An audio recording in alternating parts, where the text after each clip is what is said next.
Dalam statistik Asia, Indonesia sekarang IQ-nya tinggal 70. Nilainya tinggal 70. Sedikit di atas monyet, sedikit simpanse. Rocky Gerung sebut pemuja Deddy Mulyadi. Rata-rata punya IQ 78. KDM tanggapi santai, nggak penting. Pernyataan tajam kembali keluar dari mulut Rocky Gerung. Nama yang satu ini memang tidak pernah gagal menciptakan riak di tengah publik. Retorikanya yang pedas dan syarat kritik menjadi ciri khasnya. Terutama ketika menyentil tokoh-tokoh politik yang dianggapnya terlalu populis atau abai terhadap nalar. Kali ini, sasaran kritiknya adalah Gubernur Jawa Barat, Deddy Mulyadi. Dalam komentarnya yang beredar di berbagai media, Rocky Gerung menyebut bahwa rata-rata IQ para pendukung Deddy Mulyadi hanya berada di angka 20-an. Sebuah angka yang menurut Rocky menggambarkan stagnasi intelektual di tengah masyarakat. Ia bahkan menyandingkan angka ini dengan masa 10 tahun pemerintahan Presiden Jokowi yang menurutnya juga gagal meningkatkan kualitas berpikir masyarakat Indonesia. Kita masih di situ. Saya masih cari-cari datanya. WHO bilang, World Bank bilang, memang masih 70-an. Anda lihat sekarang, selama 10 tahun Pak Jokowi, IQ kita 78 terus, ucap Rocky. Rocky tidak hanya menyerang angka, tetapi juga menyindir kebijakan Deddy yang mengirimkan siswa-siswa nakal ke barak militer. Kebijakan itu dianggapnya tidak solutif, dangkal, dan terkesan populis. Ia bahkan menyamakannya dengan pendekatan Jokowi yang menurutnya lebih mementingkan efek citra ketimbang substansi kebijakan.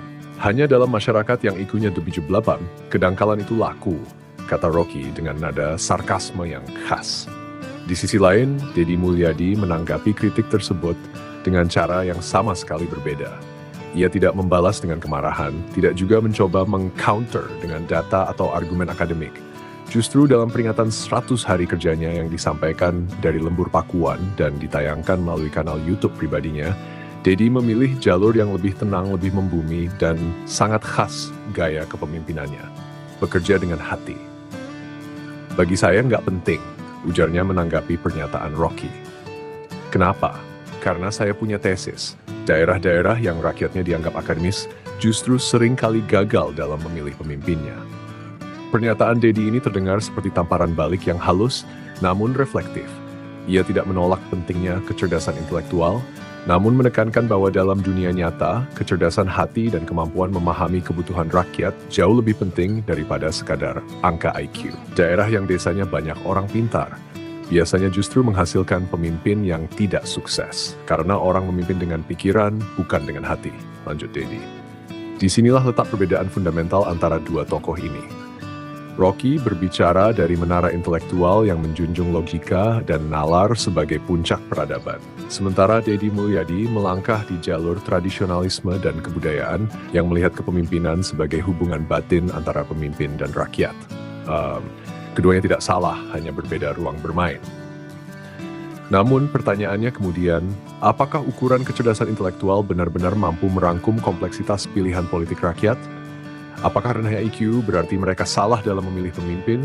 Ataukah sebaliknya, justru masyarakat melihat sesuatu yang tidak bisa dijelaskan oleh angka, ketulusan, kehadiran, dan keberpihakan? Dalam realitas demokrasi kita hari ini, politik memang tidak bisa hanya dijalankan di atas kertas atau dalam ruang-ruang diskusi akademis. Politik adalah arena yang bergerak di antara data dan rasa antara kebijakan dan kemanusiaan.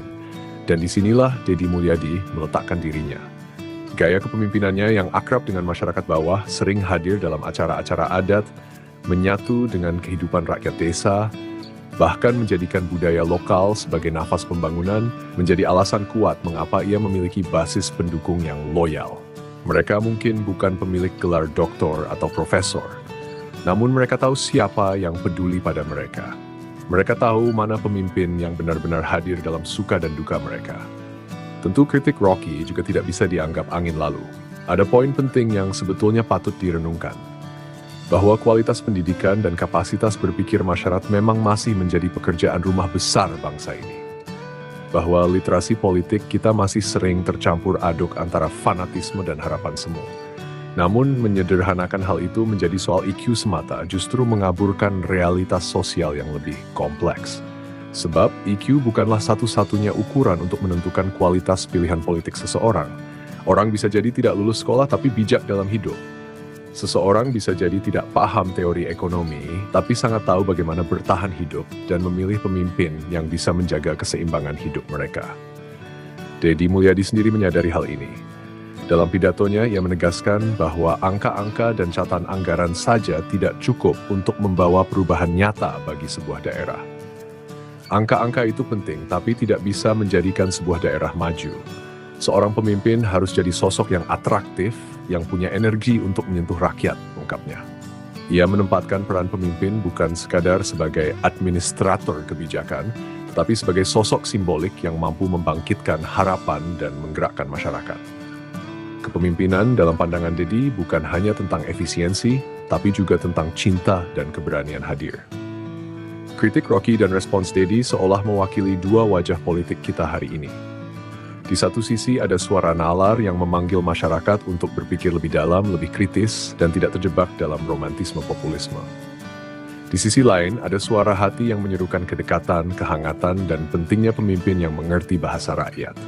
Dan mungkin, seperti kata pepatah Jawa, becik ketik, olo ketoro. Yang baik akan terlihat, yang buruk akan tampak. Waktu dan realitas akan menjadi hakim yang paling adil.